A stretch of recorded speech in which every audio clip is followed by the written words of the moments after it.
Hello बच्चों, आप मेरे साथ हैं मेरे चैनल आरएसपी क्लासेस में और आज हम करने वाले हैं एनसीईआरटी क्लास 7 एक्सरसाइज 4.1 का क्वेश्चन नंबर 3। तो देखते हैं क्या है हमारा question number 3। Solve the following equations by trial and error method. तो ये ट्रायल एंड एरर मेथड में होता ही है बच्चों कि हमें इस p की वैल्यू दी नहीं रहेगी, ठीक है। इस p की वैल्यू हमें गिवन नहीं होगी और इस p की वैल्यू हमें कुछ भी अपने मन से लेकर के इस क्वेश्चन को सॉल्व करने का ट्राई करना है और देखना है कि क्या वो जो इक्वेशन है वो सही होता है, सेटिस्फाइड होता है या नहीं।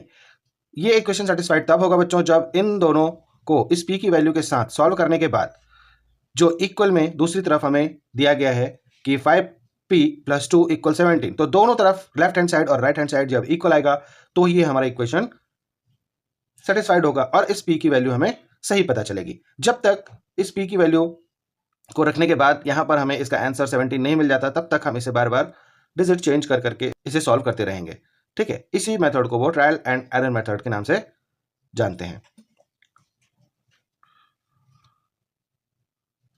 तो बार बार ट्राई करने के मेथड को ही ट्रायल एंड एरर मेथड कहा जाता है बच्चों, ठीक है। तो चलिए यहाँ पर हम ट्राई करना स्टार्ट करते हैं और देखते हैं कि p की वैल्यू क्या होती है। तो चलिए p की वैल्यू यहाँ पर हम मान लेते हैं कि क्या है, 2 है, ठीक है।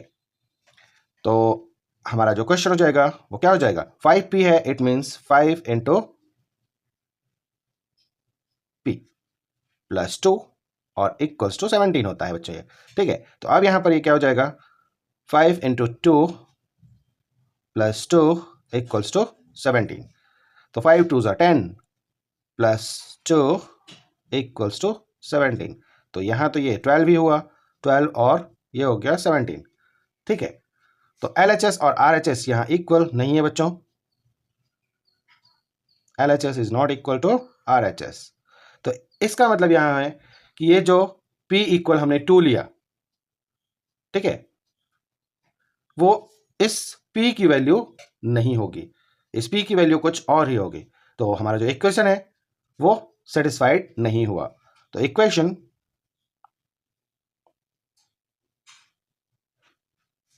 is not satisfied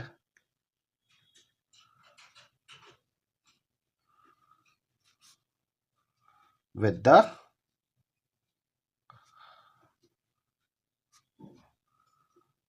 वैल्यू 2, ठीक है। तो जो हमने 2 वैल्यू ली इस p की, उसके साथ हमारा इक्वेशन ही सेटिस्फाइड नहीं हुआ, ठीक है बच्चों।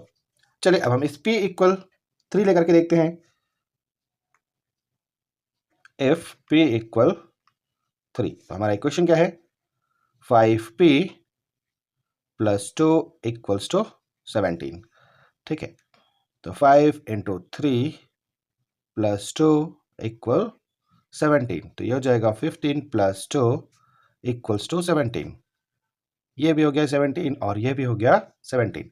तो LHS is equals to RHS। इसका मतलब बच्चों इस P की वैल्यू यहाँ पर क्या है, 3 है, ठीक है। Equation is satisfied. हमारा इक्वेशन क्या हुआ यहाँ पर, सेटिस्फाइड हो गया।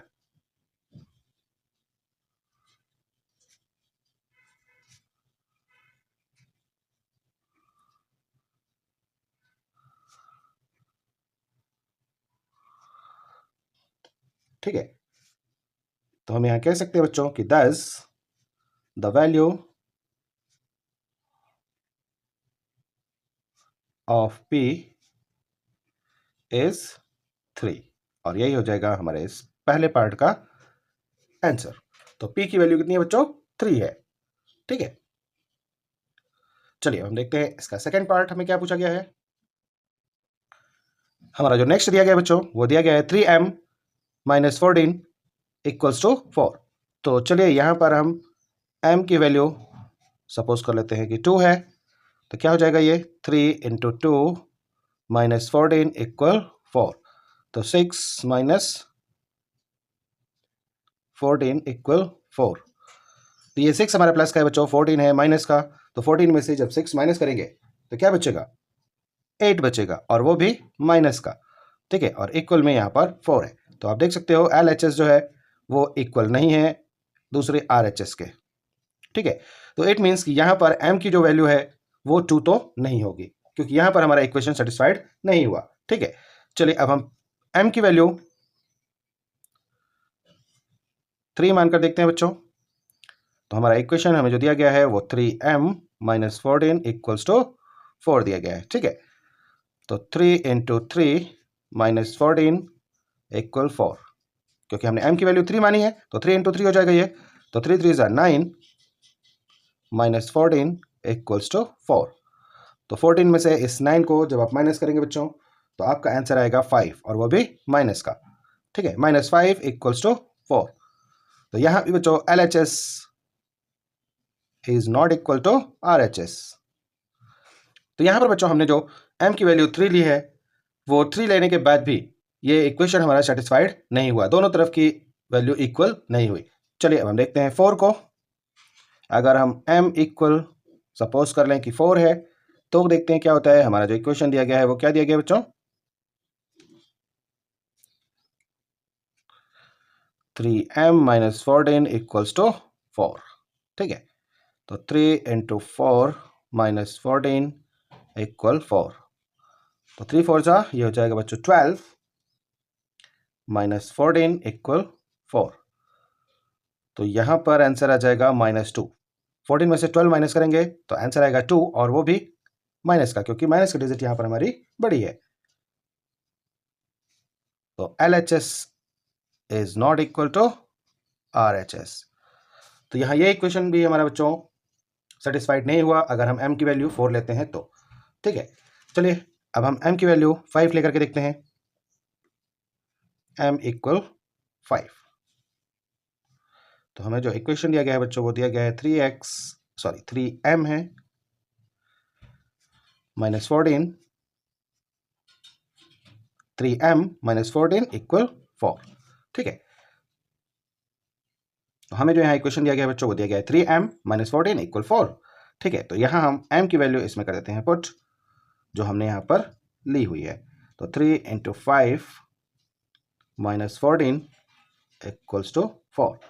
तो ये हो जाएगा बच्चों 3 5 ज़ा 15 माइनस 14 इक्वल्स टू 4, ठीक है। 15 में से 14 को करेंगे माइनस तो आपका यहाँ पर बचेगा 1 इक्वल 4, ठीक है। तो आप देख सकते हो एक तरफ हमारा 1 है और दूसरी तरफ 4 है। तो यहाँ भी LHS is not equal to RHS, ठीक है।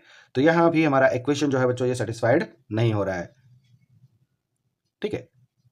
चलिए अब हम m की वैल्यू लेते हैं 6, तो देखते हैं क्या होता है। हमें जो क्वेश्चन दिया गया है वो 3m माइनस 14 इक्वल्स टू 4। तो 3 इंटू 6 माइनस 14 इक्वल 4। तो ये हो जाएगा बच्चों 18 माइनस 14 इक्वल्स टू 4। तो 18 में से 14 को करेंगे माइनस तो आ जाएगा 4 इक्वल्स टू 4। तो यहाँ पर बच्चों आप देखिए लेफ्ट हैंड साइड और राइट हैंड साइड दोनों की वैल्यू हमारी यहाँ पर इक्वल आ गई है, ठीक है। तो यहाँ पर LHS is equals to RHS। आखिरकार बहुत देर बाद आंसर आ ही गया बच्चों। इसी को कहते हैं बच्चों, इस पूरे सॉल्यूशन को ट्रायल एंड एरर मेथड। आप बार बार दूसरे नंबर लेकर के ट्राई करते जाइए करते जाइए करते जाइए जब तक कि आपका आंसर आ ना जाए, ठीक है। इसीलिए इसे ट्रायल एंड एरर मेथड का नाम दिया गया है, ठीक है। तो यहाँ पर हमारा RHS और LHS दोनों हो गए इक्वल। तो हम यहाँ कह सकते हैं बच्चों कि thus the value of m is 6, और यही हो जाएगा बच्चों इसका आंसर, ठीक है। तो ये था बच्चों हमारा एक्सरसाइज 4.1 का क्वेश्चन नंबर 3। आई होप कि आपको इजीली समझ में आ गया होगा। चलिए अब हम मिलते हैं नेक्स्ट क्वेश्चन में, तब तक के लिए bye bye, thanks for watching.